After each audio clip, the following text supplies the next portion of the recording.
If you're an IT pro, then you already know the pain of a slow, unreliable wireless network. So today we're going to dive into a practical playbook to finally fix it. We're talking about transforming those legacy headaches into a modern, high-performance, and secure wireless LAN. All right, let's jump right in. Now, just so you know where we're coming from, this is part 8 of a huge 20-part series. It's all based on a super detailed report from the experts at RFI Detectives, who are part of Virtualization Options, LLC. So, yeah, we're drawing from some seriously deep knowledge here. So let me just ask you a question that might hit a little too close to home. Is your Wi-Fi just not cutting it anymore? Are you getting those constant complaints about slow speeds, dropped connections, and just general frustration from your users, even after you've upgraded your access points? Well, what if I told you the culprit might not be your new hardware at all? It could be something much, much older, just lurking on your network, silently dragging everything and everyone down. We are, of course, talking about legacy technology. So here's our game plan. We'll start by breaking down what we call the legacy performance penalty. Then we'll get into the absolute necessity of WPA3 security. After that, we'll cover designing a modern network, give you a step-by-step migration plan, and we'll wrap up by looking at how you can future-proof the whole thing. First up, the legacy performance penalty. This is all about that hidden drag on your network that, honestly, you might not even realize is happening. The heart of the problem is a concept called airtime fairness. Think of your Wi-Fi network as a single-lane highway. Every single device has to take its turn to talk.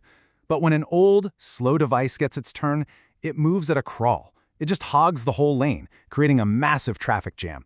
And it forces all your brand new super-fast devices to just slam on the brakes and wait, absolutely killing performance for the entire network.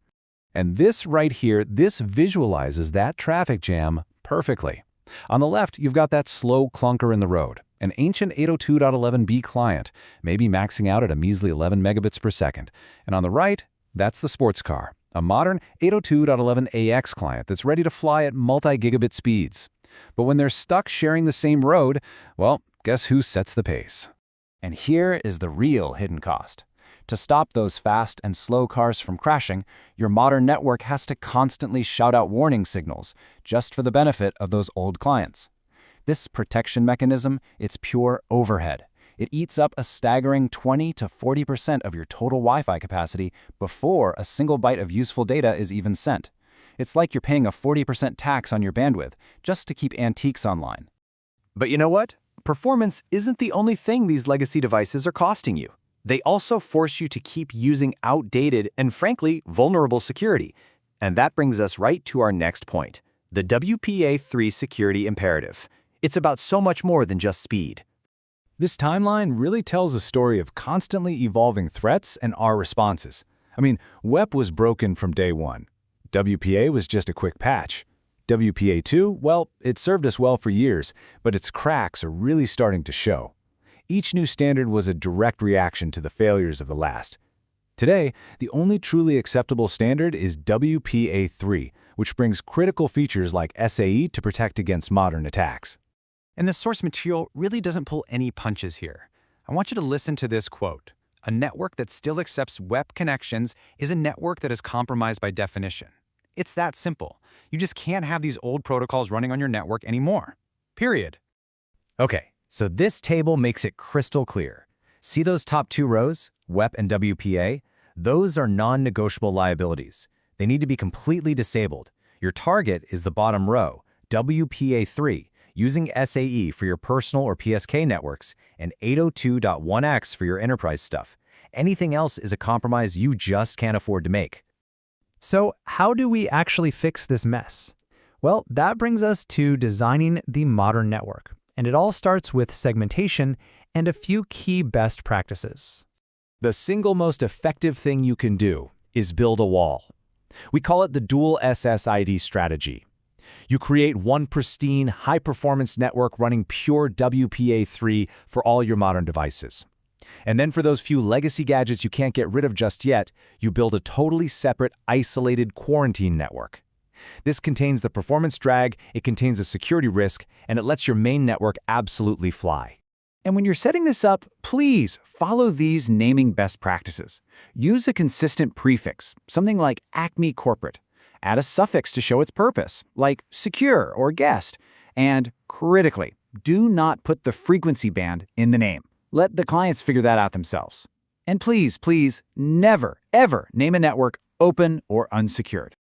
All right, so that's the theory. Now let's get practical with your phased migration plan. This is your actual step-by-step guide to making all of this happen.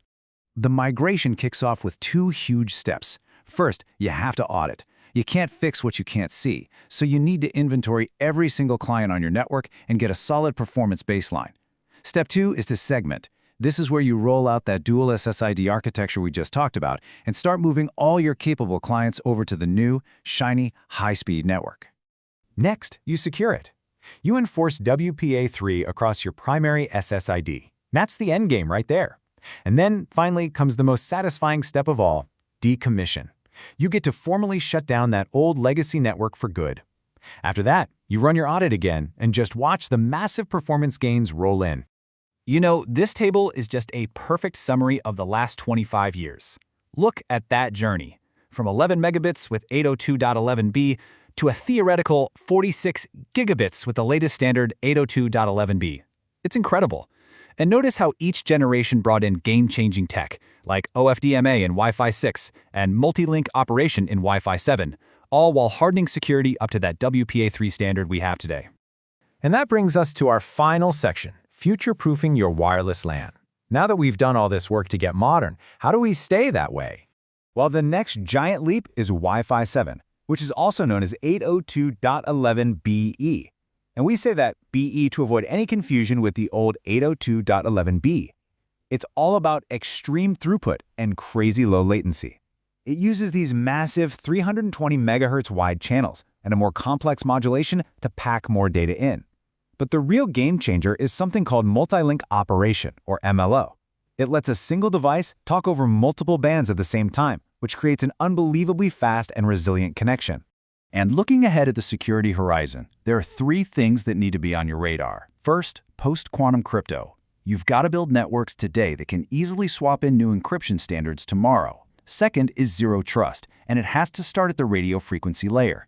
It means you trust nothing by default. Every device proves its identity every single time. And third, you need a solid plan for IoT convergence, because securely managing thousands of smart devices is a whole different ballgame. So I'll leave you with this one last thought to chew on. After everything we've talked about today, really ask yourself this. Is your network's fundamental trust model actually ready for a zero-trust world? And that's all for this explainer. A huge thank you to the team at RFI Detectives and Virtualization Options LLC for the incredible source material that made this possible. Thanks for tuning in.